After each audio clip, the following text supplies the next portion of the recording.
हम लोग परीक्षा की तैयारी कर रहे हैं। आइए हम लोग और आज की तैयारी शुरू करते हैं। तो यदि आप इस चैनल पर नए नए हैं तो सब्सक्राइब कर लीजिए ताकि आपको वीडियो मिलता रहे और तैयारी होता रहे, है ना। आज हम लोग हिस्ट्री से उस क्वेश्चन को ले रहे हैं, आधुनिक भारत, है ना। सोरा जो बारूद बनाने के काम आता है उसका रासायनिक नाम है पोटेशियम नाइट्रेट, यानी पोटेशियम नाइट्रेट को ही सोरा कहते हैं। भारत की ईस्ट इंडिया कंपनी ने भारत में कई जगहों जैसे सूरत, मसूलीपट्टनम, हुगली, पटना, कासिम बाज़ार आदि जगहों पर अपनी फैक्ट्रियां स्थापित की, है ना। उसमें सूरत प्रमुख है। अगली पॉइंट की ओर चलते हैं। फ्रांसीसियों का प्रधान कार्यालय भारत के दक्षिण पूर्व समुद्र तट पर पांडिचेरी, यानी वर्तमान में उसको पुडुचेरी कहते हैं, है ना, यहीं स्थित था। बंगाल मुगल साम्राज्य का एक धनी और बड़ा प्रांत था। बंगाल मुगल साम्राज्य का। मुर्शीद कुली खां के बाद अलवर्दी खां ने 1740 ईस्वी में बंगाल का नवाब बना। मुर्शीद कुली खां के बाद बंगाल का नवाब कौन बने? अलवर्दी खां। 1740 ईस्वी की बात है। बंगाल में पहली अंग्रेजी फैक्ट्री 1650 ईस्वी में हुगली नदी के किनारे शुरू हुआ, है ना। यानी पहली अंग्रेजी फैक्ट्री बंगाल में हुगली नदी के किनारे 1650 ईस्वी में। आबादी बढ़ा तो इसका नाम फोर्ट विलियम नाम हो गया। शाही फरमान। अंग्रेज़ों ने मुग़ल साम्राज्य के सम्राट फर्रुखसियर से 1717 ईस्वी में एक शाही फरमान प्राप्त किया जिसके अनुसार कंपनी को 3000 रुपये वार्षिक कर के बदले बिना कोई अन्य कर दिए बंगाल में व्यापार करने की अनुमति मिल गई, है ना। किनके द्वारा? फर्रुखसियर के द्वारा मिली। 1717 ईस्वी में बंगाल के नवाब सिराजुद्दौला को यह व्यवस्था पसंद नहीं आई।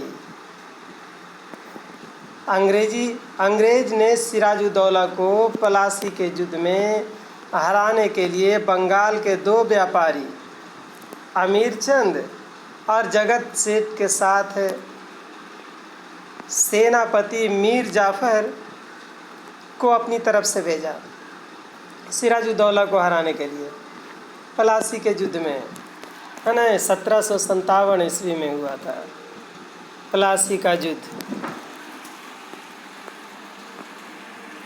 प्लासी का युद्ध 23 जून 1757 ईस्वी में। अंग्रेज का सेनापति रॉबर्ट क्लाइव था प्लासी युद्ध में। इस युद्ध में नवाब की सेना हार गई। सिराजुद्दौला मारा गया और मीर जाफर को बंगाल का नवाब बनाया गया। यानी प्लासी के युद्ध के बाद जो है सिराजुद्दौला मारे गए और मीर जाफर नवाब बने। प्लासी का असली नाम फलासी था जिसे अंग्रेज़ों ने बिगाड़ कर प्लासी कर दिया था। फलासी इस जगह को यहाँ पाए जाने वाले फलासी के फूल के कारण प्लासी कहा जाता है। प्लासी के खूबसूरत लाल फूलों से गुलाल बनाया जाता है जिसको होली में इस्तेमाल किया जाता है। प्लासी के फूल से बनता है ना। प्लासी भागीरथी नदी के किनारे स्थित है।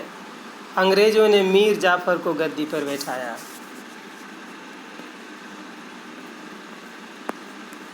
अब और आगे इसमें बढ़ते हैं।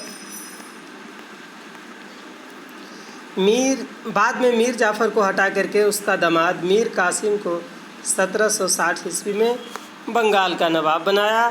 मीर कासिम ने अपनी राजधानी मुर्शिदाबाद से मुंगेर स्थापित किया। यानी अपनी राजधानी मुर्शिदाबाद से मुंगेर लाने वाला मीर कासिम था जो मीर जाफ़र का दामाद था।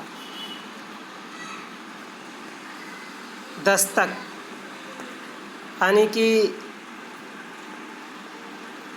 दस्तक वह प्रमाण था जो अंग्रेजी फैक्ट्री का अध्यक्ष कंपनी के समान संबंध में देता था, जिससे उस सामान के व्यापार पर चुंगी नहीं लगाती थी, है ना। यानी दस्तक वह प्रमाण था, एक प्रकार का प्रमाण पत्र, जो अंग्रेजी फैक्ट्री का अध्यक्ष कंपनी के सामान के संबंध में देता था कि यह सामान जो है कंपनी का है, जिसके कारण उस पर किसी प्रकार का टैक्स नहीं लगता था।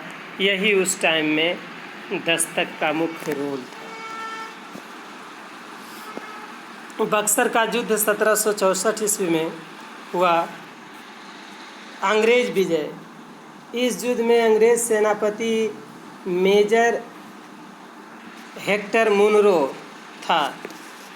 परिणाम 1765 ईस्वी में शुजा-उद-दौला शाह आलम इलाहाबाद में क्लाइव के साथ समझौता पर हस्ताक्षर किए।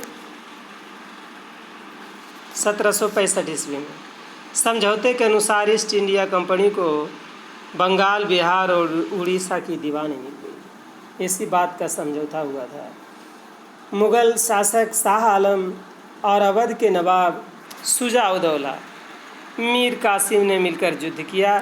सहायक संधि को स्वीकार करने वाला पहला शासक हैदराबाद निजाम और दूसरा शासक अवध का नवाब बना। सहायक संधि को स्वीकार करने वाला पहला शासक कौन था?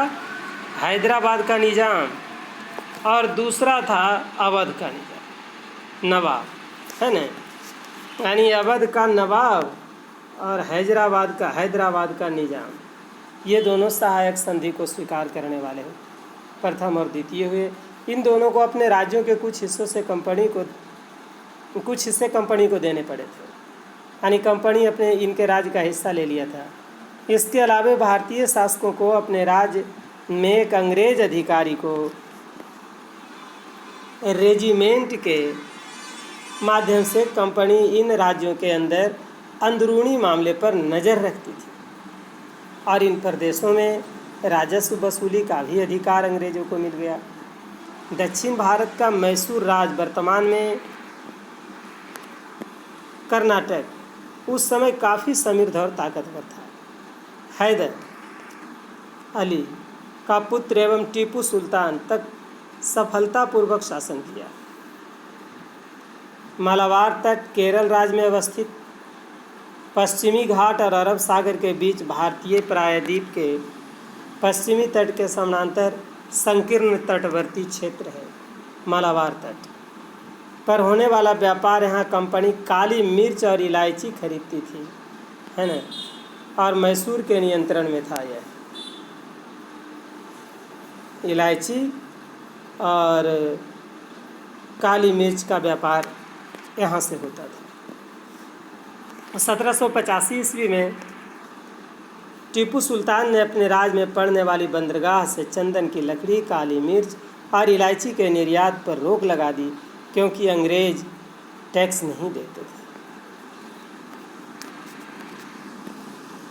औरंगजेब की मृत्यु 1707 ईस्वी में और अकबर की मृत्यु 1605 ईस्वी में हुई।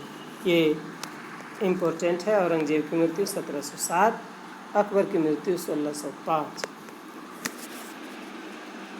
देखते रहिए, हम लोग आगे भी तैयारी करते रहेंगे।